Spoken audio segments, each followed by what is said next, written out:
Welcome back once more to the Neil Oliver Show. Super Tuesday has come and gone. Was it super this year? There were some predictable results, but also a few surprises, perhaps some warning signs for both Donald Trump and Joe Biden ahead of their expected rematch in November. My next guest is former assistant to Mr. Trump, Sebastian Gorka. He joins me now to unpick the polls.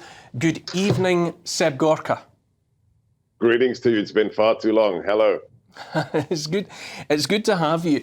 Joe Biden invoked your old boss 13 times, I believe, in his State of Union address, but never actually mentioned his name. What, if anything, is to be read from that tactic? Well, he's a coward, and he also is caving. The whole campaign is cratering his presidency. The State of the Union is a very solemn, or should be a very solemn act, required by our constitutional order for the incumbent president every year to address both houses and talk about what has happened in the last year and what his plans as president are for the following year. It's not supposed to be a stump speech from the hustings. And that was an angry old man giving a campaign speech full of lies and deflections and treating President Trump like Voldemort, whose name must not be mentioned. It was pathetic. How much will it have been affected relatively last minute by Super Tuesday? How much would that have influenced the script writers when it came to putting together what they felt the leader of the free world should be heard to say?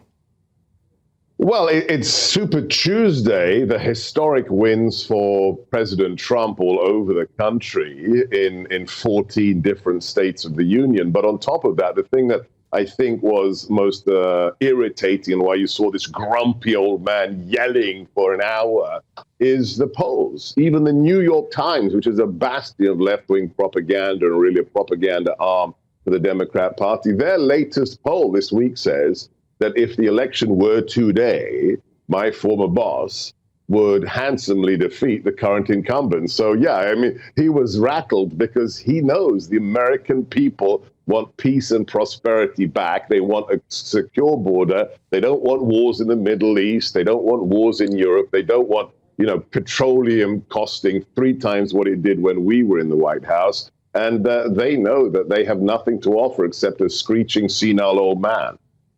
Tom Buick, what have you made of those recent events, Super Tuesday and then the State of the Union address? How are you reading what's unfolding for democracy on the other side of the Atlantic? Well, it's clear we're going to get a rerun, aren't we, of 2016, but on steroids in terms of the division and the polarisation in American politics. But I think, as Seb's saying, yes, people do want an end to these wars in the Middle East and in Ukraine. But we shouldn't be for a moment entertaining the idea that somehow the United States and the West have caused these conflicts. I mean, Putin is a dictator. He has invaded sovereign territory. That's what this vote in Congress is all about, to try and ensure that with our ally in Ukraine, we support them at this time. The same in Gaza. But the story... 7th of October was a prescribed terrorist organisation, Neil, that invaded sovereign territory and beheaded babies and raped young women. The story of beheaded babies has been absolutely walked back. That is a falsehood that still keeps coming around like a bad penny. But what is the West doing? What is the West doing in Ukraine? What is the West doing in the Middle East? And the backstory to Ukraine is a lot more complicated than just Russian tanks crossing the border. Of course it's more complicated. But you're a student of history, just as I am, and I know Seb will be as well. But the lesson, and we're going to celebrate, aren't we, and commemorate the 80th anniversary of the D-Day landings this year.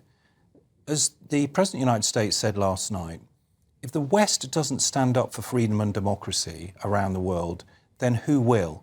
And frankly, the barbarians are already at the gates, whether that's Hamas or whether that is dictators like Putin who are threatening not just our own security, but the whole of the global international order. Seb Gorka, isn't there an argument to be made for the world wanting peace now rather than these endless forever wars?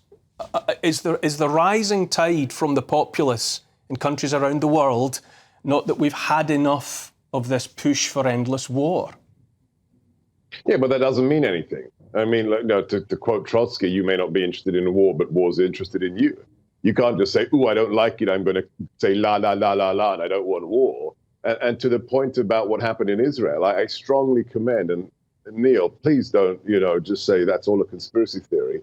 I've seen the unedited videos of what Hamas did, and it's horrific. The charred babies. You may not have live video of them being burnt, but I've seen the aftermath. I've seen a father being beheaded with a garden hoe as the Hamas resistance, quote unquote, were laughing. I've seen young IDF women hiding under a desk being shot to death as the Hamas resistance fighters, quote unquote, are chuckling to themselves. So, it is absolutely horrific and should be dealt with as such. But to your point, we need leadership back in the White House. Why was it? It's so fascinating that for 4 years there were no new wars.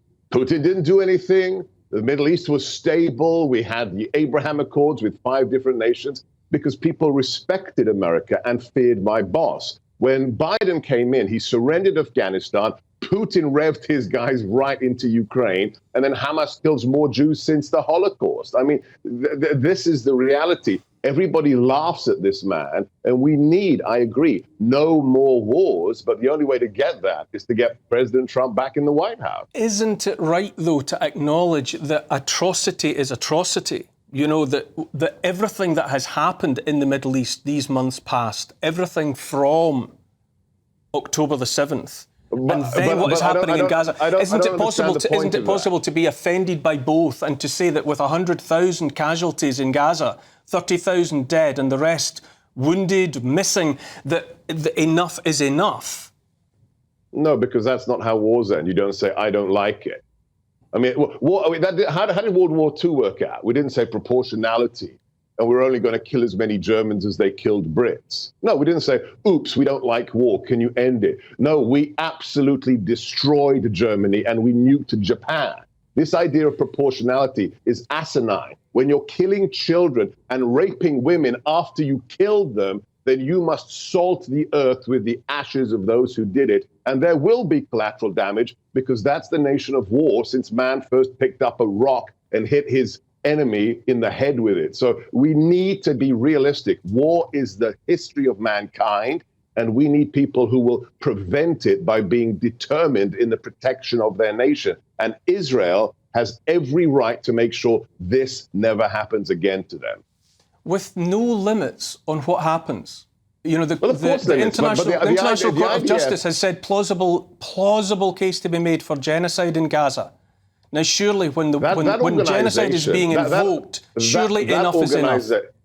That organization is a tool of the globalists. The International Criminal Court. Are you kidding me? And the statistics from the Hamas Ministry of Health, come on. These are the guys who actually put rocket launchers in hospitals. These are the people who hide their armories in the schools of Gaza. And we're supposed to trust those figures? No, let's be realistic. We want the fighting to stop. President Trump wants it to stop, but it's not going to stop by wishing it to stop or by calling one side genocidal when they have more lawyers preventing them from doing what they could do than any other army in the world. And I mean the IDF. I know the IDF very well, and they are very, very circumspect about international laws of war. Unlike the people who they're fighting, who think children are a target that is absolutely justified. Clearly, there is no sign of the heat going out of this febrile atmosphere. Thank you for your comments this evening, Seb Gorka.